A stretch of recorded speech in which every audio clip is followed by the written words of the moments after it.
And so I think that's what I would say to anybody that's listening, has maybe challenges in their marriage or where their wife doesn't respect them or just, ignores them or what have you. Well, are you loving her well? Mm-hmm. And are you respecting her? Serving her. How often are you putting deposits into her, into her life, into your kid's life? Yeah. Right? Yeah. Because I know when I read books to my daughter and put her to bed, that puts a little love token into my wife's bank account. So check that out. Anyway. All right, welcome back to Married Making Millions with James and Angela. Today, we are doing a follow-up from what women want to what men want. So I'm going to be sort of interviewing James and hopefully digging a little bit deeper into what men are looking for within marriage and business. All right, so to start it off, James, in your opinion... Yeah, it's going to be a lot of my opinion. Let's narrow it down to pick a couple first, but what is the most important thing that men are looking for in both business and marriage? And it can be separate or it can be across the board. Yeah, so I think, in my opinion, for me, and maybe this is 50% of men, maybe it's 60%, maybe it's 40%, I don't know. But I think there's a large group of men that would be in my camp or my category. And I think within business, and this is going to sound cliche because there's a book written about it, but I think within business and in marriage, this one goes in both, and I think it's respect. I think it's a respect factor. Now, here's what I'll say about that respect, is respect is earned. Mm-hmm. It's not just given based on the fact that my title is husband and my title is business owner or manager or general manager, whatever, or, CEO. So I think there's a common misconception there with a lot of men that as soon as I'm a husband, boom, she's going to respect me. Right.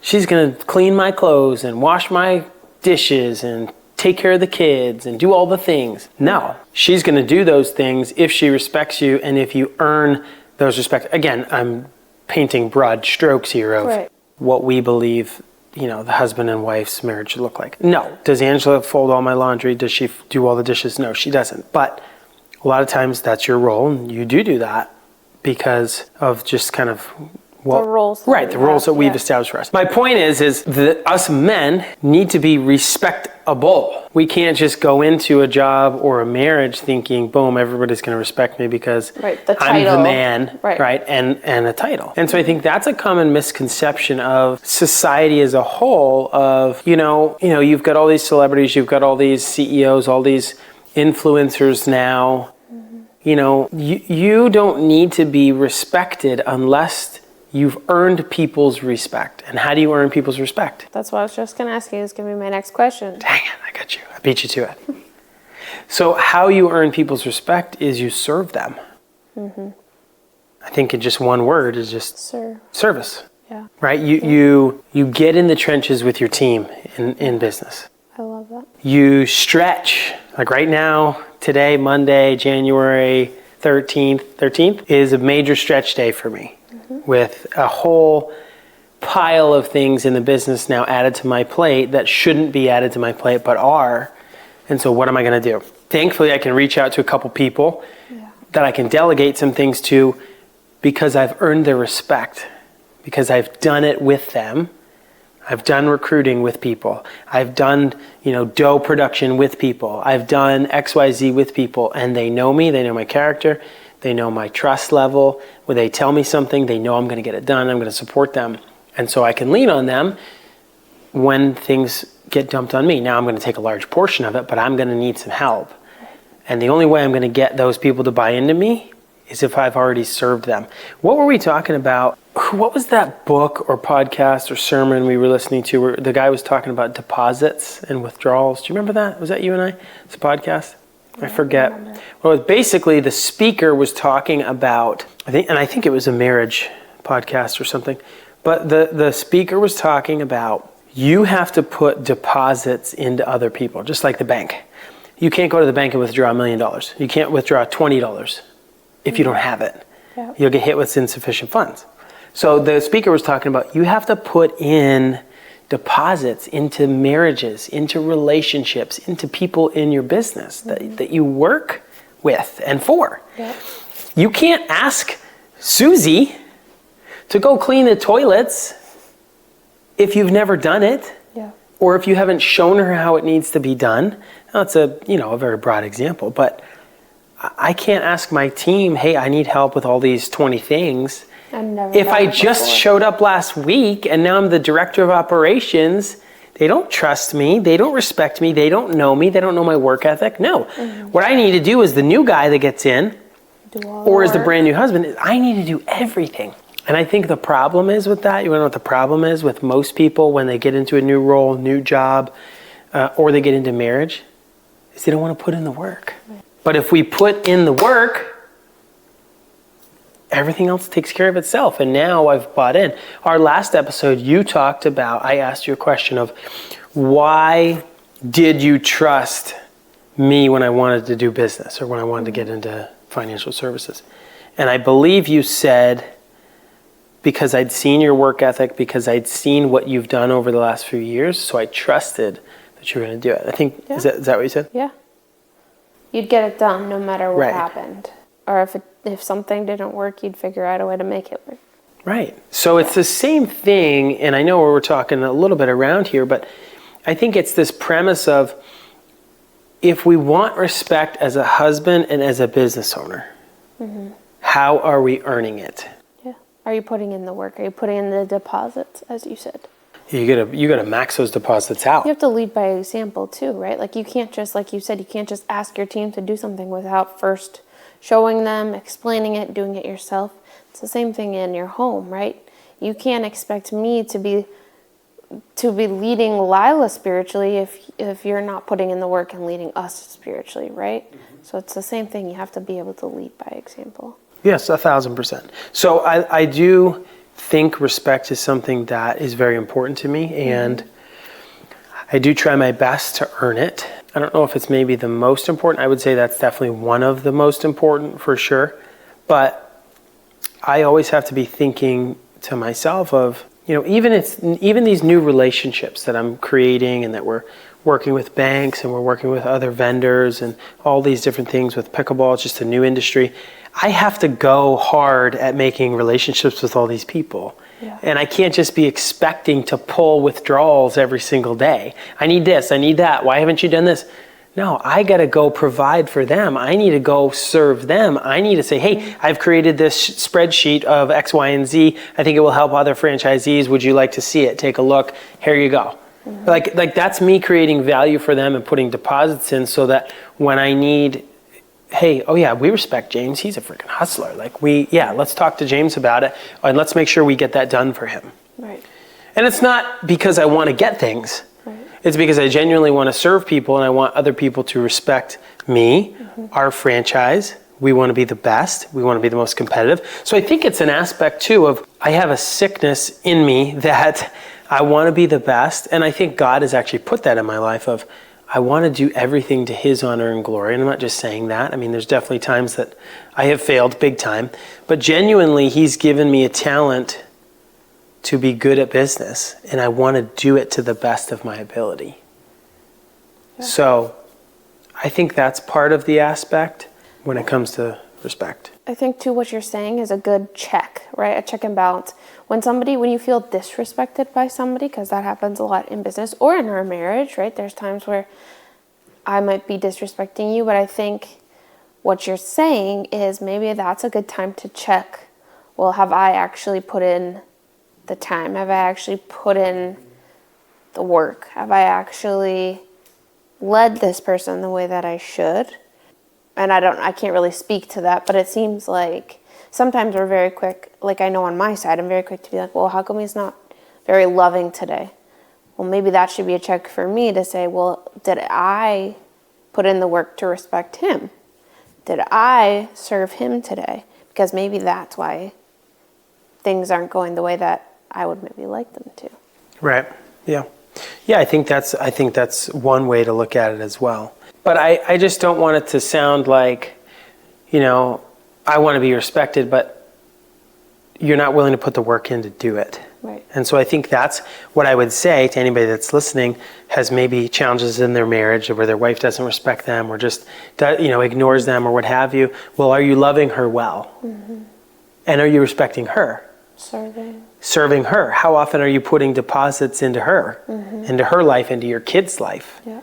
Right? Yeah. Because I know when I read books to my daughter and put her to bed, that puts a little love token into my wife's bank account. So check that out. Anyway, you get my point, right? Yeah. Is that maybe something that I like as a man, right? And I think there's a lot of men out there that want respect from their business people, that want respect from their peers in their markets, that want respect from their wife, but they haven't done it. And I haven't been perfect at that either. There's been plenty of relationships that I've blown up. Just on a call this morning that I got a little bit heated because somebody made a condescending comment and continues to do that. And so I had to text somebody after and just apologize and say, hey, that's not how I normally do things, but I think something needs to be said. Here's why I said it. So I wanted to just explain. But we need to be, as men and as leaders for the gospel and for business and for our families, like we need to be rising above what the status quo is. And we need to be really putting out. The last thing I'll just say about this too is when it comes to business and it comes to those types of things, growing, and this was hard for me when I was really young because we made zero money. So I was always trying to I need to do a sale, and everything's a sale. And I'm learning now that I would rather build a relationship with someone than try to sell them something. Because the fruit that would come from that, me nurturing and nourishing that relationship, could be 10 times the deal or the sale or anything down the road, and it organically happens as opposed to a quick one-time investment deal or sale or building or whatever. Yeah. Well, because in that sale, they don't not necessarily doing it because they respect you or they trust you. They're doing it because you're selling them something that they need. Yeah. Right. Where in the reverse, you're earning their respect and their trust, and now, oh yeah, James is that guy that we go to for those things, and now I'm going to tell my friends about it because I trust you and I respect you. And if you can have the self-control to go to somebody that needs the product or the service that you sell, and you could refer them to somebody good or better and not sell them that, like if you could have that self-control, think of how much farther that would go. Like, well, don't you sell this? Yeah, I do, but I think maybe you'd be a better fit with Susie. Like if you're not in that survival mode, is what I'm saying. I don't know. Yeah. Be a nice tactic to try. Yeah. But I think you would get more value from that. They would respect you more because now the relationship to you is more important than just the sale. Right. So anyway, just something that I am thinking about a lot more now that Jeff and I are moving into different levels of business and so on. So, but I'm trying to sell my wife on things all the time. All right. So outside of respect across both boards, what would you say is what else is on the top? We'll say the top 5 list. Top 5. Top 3? Let's just start with the top. Is this a PG show or is this a PG-13 show? Well, I think in the marriage, intimacy is very important. And I won't talk a lot about this because I know it's probably make you uncomfortable, but in the book, Think and Grow Rich, you know all about this chapter. There's a chapter in there, I think it's chapter 13, depends on the edition that you have. It's a chapter about intimacy. And I do believe that in the confines of marriage, intimacy is very important for success. Maybe I'll just leave it there. Maybe we'll do another topic, another category. But I think within the marriage, that is very healthy, and that is a very good thing. So that's a bonus. That was just a bonus. But but now that Angela's very uncomfortable, top five. I would say maybe the second one I would say is probably like recognition. Like I'm a competitor. Okay. I like to compete, and I like to be the best. Like for example, something that happened at the beginning of this year is our crumble stores used to be like immaculate, used to be really good. Our standards are really high. Our metrics were really like on top of the world. Well, recently we just got told that they're not, and that they're not great. and that we have a lot of work to do. And so the question that I think about is, I talk about how we want to be great, and I talk to our team about all these things, but then the results don't show, and so is that a reflection on me? And I think the answer is probably yes. It's a reflection on the leader, and ultimately, whoever the top of the chain is, or whoever the top of the leadership is a reflection on them. So that really is a kick to the under the belt. And, so I want to be recognized for being great. I don't want to be recognized for being terrible. Sure. Right? And so now it's like, well, now my name is on, the McGuire stores, like they're not good right now. They're not in, right? So it's okay to fail and to get back up and then go from there. But I think recognition is something that I think a lot of people lie about it. Like I even used to lie to myself about it and say I didn't really care about being recognized or recognition. But I like being seen for doing a great job. Sure. Like, for example, like building 7 businesses that we have that are highly profitable, need some work on the metrics, but that are highly profitable, like that's a big deal. And so when people make it not a big deal, I'm like, you have no clue. Like this is a big deal. Like, so I think there's a selfish aspect of like, I want people to recognize for that. I think it's more that you want them to recognize the work than anything. Sure. Yeah, I don't need a gold medal. Right. Yeah, I don't need a medal really or a plaque. It's not like, or an applause or like a Correct. Great job, James. Correct. That's not what I don't need a pat on the like back. I think you're right. I think it's deeper than that. Recognizing that you're building something and you're doing something. Yes, I My think you're question right. too would be, does that cross over into marriage, or is that recognition more in the business realm? No, I think it absolutely crosses over in marriage. Okay, in what ways? I think recognizing, being a good father, if I am a good father, or men in general. I think there's a lot of spouses on both sides. Yeah. I think recognition is a both, is a Angela or is a male and a female aspect. You want to be recognized for being a great mother, I think, at times. I want to be recognized for being a great father, for being a great husband. Well, and I think the key too is like, we're very quick to criticize, right? We're very quick to, well, how come you didn't do that? How come he didn't pick that up? The compliment sandwich? How come he didn't? Well, not even that, but just we're quick to say what you didn't do or what our expectation was and you didn't meet.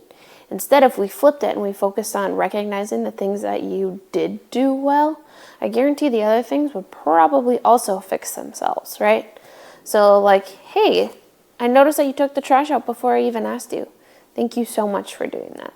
Or, thank you so much for reading Lila's books tonight and putting her down. That was really important. So I think if we focused more on, like you said, recognizing the positive things that our spouse is doing versus criticizing the things that they're not doing, that would go a lot further in marriage and business. 100%. It's I forget what the name of the book is. It's called Whale Done, like a whale. Interesting. Like a big fish. It's called Whale Done. But the guy goes on and talks about giving your team, it's a business book, but talks about giving your team prizes and all these types of things. And it's catching them doing the right things. Right. Instead of doing the wrong things. But you're right. Well, a lot of times, hey, why is she reading this book? Why is she watching TV? And so you're right, is recognizing the good job we done. Now, one thing that I used to be bad at, and maybe you can mention it here, is I know that you like quality time. That's a big thing for my wife, is quality time. That's part of her love. That's loving my wife well, is giving her quality time. One thing I think is not good in the recognition aspect is recognizing things when you do them yourself. So, hey honey, was that so great that we spent 3 hours together today at the zoo with the family? Did that count? No, your question is, does that count as quality time? Does that count? Right. So be careful if you like recognition, don't be the one recognizing yourself. Yeah. I think that goes across both boards though. Yes, I think so. But I do believe you're right on that recognition aspect. It's not the medals or the accolades or the name on the screen. I think it's the recognition of what we're trying to do and where we believe we're supposed to go for our purpose. Sure. I want that to be recognized And I think it's maybe the older I get and the more I think about it, I think it's more of like what I want on my gravestone. Like I'd rather be recognized in the lives that I changed, the opportunity that we gave to other people, the wealth that we helped people create for themselves. I think that's more of what it is as opposed to when I was in survival stage and status stages. Dude, you're the business owner. Yeah, you're doing a great job. Like that was more, I think, how it was when I was younger. Now I think it's changed substantially into what are the things that when I'm long gone, the name will have a good recognition towards. So. All right, so we have respect and recognition. You're on an R trend. See if I can think. What would you say comes next? Think about another one on what men want. I think we want success. So I can't say that that's an R, but I mean I think there's a lot of things that success encompasses. So I was going to say I think you have to define there's it. a lot of things. I want to be financially successful. All right. I don't want to live on what I used to live on. Let's just say that. Okay. I want my income to keep growing. That's definitely something that I think most men want. I want to have good relationships. I want to be successful in my relationships. I think that's my wife, my marriage. I also want to be successful in the people that I know, meaning I don't want to be, this is going to sound bad, but I don't want to be the most influential person in the room. I want to be like the peasant in the room. I want to be around people. So I think to me that's successful in the aspect of like relationships, friendships. I want to know other people that are 10 times better than me. And I want to have a relationship with them so that I can glean a little bit of information or success. So success means different things for different people, but I want to be able to, for me, and I said this in one of the other episodes, is I don't want anyone to ever have their thumb on me. And if I need to write a big fat check to somebody or to an organization or to our favorite charity or to the church, I can do it and we don't even need to think twice. And so, again, we're dreaming a little bit here. We're not really being 100% practical on what men want. But I think if you talked with most men, a lot of those things would resonate with them and say, yeah, I definitely want that. Right? And then the question would be, well, what's stopping you to get that? Right. And it's just ourself. Like we're the only ones in the way of that. So I think success in the world's eyes and also in God's eyes is something that's very, very important to me, for what men want. But I think it really goes back to, I know we just talked about this, but I think it really goes back to like purpose and meaning, and respect is in there. But like, I think what men really want is to just be seen. They want to be seen. Like they want, not in a Hollywood way, but they want a little bit of a spotlight. They want their wife to look at them with like deer in the headlights look of like, dude, I'm married to that guy. Like, wow. Right? Or they want their kids to look at them like, that's my freaking hero. That's Superman right there. Right? And they want their employees or team members or coworkers to be like, dude, this guy, he'll freaking break down a wall for me. He'll go clean the toilets if they need to be cleaned. He'll drive down here, sit with my client and help me sell them because I can't get it done. So I think it's this like, I don't know how to really explain it. It's a respect aspect. It's a loved by their community aspect. And by community, I mean like their closest family, friends, relatives, co-workers, people around them. I think it's this longing, and I think we truly all have this. It's this longing for wanting to be a part of something. I think to what you explained is like you want somebody to be proud of you, right?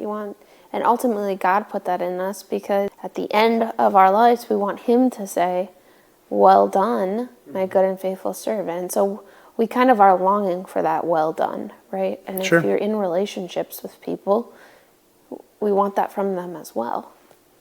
So I think that's what just like you want people to look at you and be proud of who you are and what you're doing. Yeah. I mean, I think that's a huge part of it. And I think that fuels some of us, not all of us.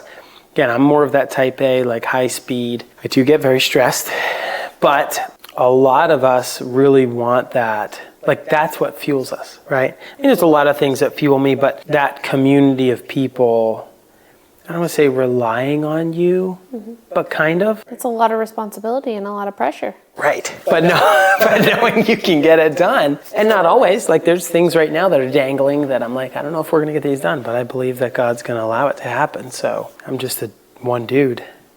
Right. Yeah. And I think that's like really what men want. Like we can talk about respect and we can talk about success. We can talk about money. We can talk about intimacy with our wife. We can talk about all these things. But I think what it boils down to is like, we want to be heard. We want to be loved. We want community around us. We want to feel like we're making a difference. You know, I think if you asked most people, like I think most people would say, yeah, I want to make a difference. I want my neighbor to know that I'm a decent guy, right? Hopefully they think that. Anyway, I know we're talking like specific respect and success and recognition. I think those are things that I like, but I think ultimately it's, you know, I think it just goes back to like influence. I want to influence people for the greater good, for the kingdom. But I just keep looking back at like my life growing up and a couple people that come to mind that really impacted me, that changed the trajectory of where, you know, we're at today. But I think the things that you're listing, so like that's the big picture, right? You want to influence people, you want to have a greater purpose. But the things that you're listing, the respect, the recognition, the relationships, the success, those are like building the bridge to get there, right? Sure. I think that's kind of how I picture it. Sure. Yeah. Bigger picture, and then you have all these small things that kind of make up what you are hoping for in the long run. Yeah. How can we as the spouse help, like what would you say the number one thing is that I can do to help you fulfill that influence or that purpose? Besides that. I didn't say anything. Can you repeat the question? I'm just kidding. I remember the question. Something about something. Yeah, what can the spouse do? Yeah, that's a good question. I think the first thing is trust, right? And you have been incredible at that. We're not going to get emotional. You have been a great spouse in that aspect because there has been a lot of times that I've failed. I can count them on like one hand. But there has been a lot of times that you will blindly go into something with me because you trust that I will get it done. And you said that on the last episode of I've shown you that I'm going to not quit. And here's what's interesting about that is when you said that, it's the same thing that happened with my other mentor, Steve. It's the same thing that Jeff saw. I think Jeff would agree with this, is that I went into financial services and I didn't quit. Through all the no's, all the negativity, all the adversity, I didn't quit. And so here's what I would say about that is people see that, not just your spouse, potential business partners, other men who are average in their job and average in their marriage, other, coworkers, your team, your kids, they all see that you didn't quit or that I didn't quit. Right. So subconsciously, what is that saying to them? This guy's legit. Mm-hmm. This guy's not a quitter. This girl can get it done. In the 10th hour, this girl got the sale done. In the 10th hour, this girl forgave her spouse for something that he did. They're going to crush in marriage. And so I think we think, and this is where character and integrity gets built, but we think that people don't see the crap that we're going through or we're dealing with, right? All this stuff that nobody sees. It's just like the shopping cart analogy. Nobody polices you to put your shopping cart away, right? Mm-hmm. And a lot of people don't put their shopping cart away, and they're scumbags in my opinion. But when they do put their shopping cart away, it just shows that they have character and integrity. And so it's all these little tiny things that you do over the years that help build a solid foundation for, like we're talking about in this example, you trusting the fact that I'm going to get it done, come hell or high water, as they would say.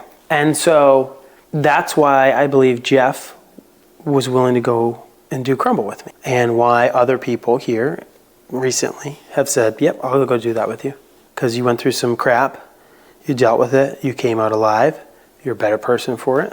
Some people have talked to me about marriage recently, Not that we have the perfect marriage, because we don't, but they said, I respect what you guys are doing and what you have going on. Here's my situation. What should I do?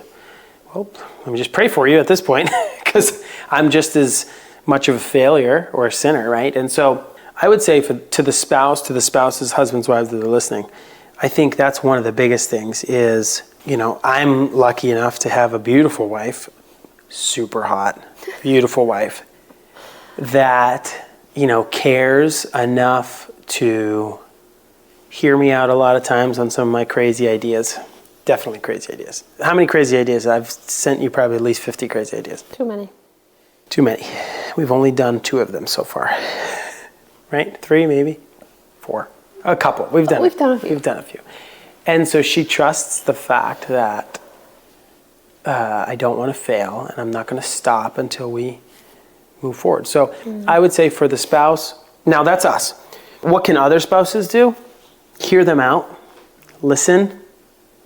Be quiet. Stop talking. Get off your phone. Pay attention. I mean, a lot of times us guys just want to be heard for a minute. It reminds me of that like Instagram reel or that meme where it's what's the husband thinking, what's the wife thinking? And the screen pops up and there's like 50 things that the wife is thinking and the husband is just thinking like, what's for dinner? Right? Like when we come in or we get off the work from a long day, like don't tell us all the 70 things that you're thinking.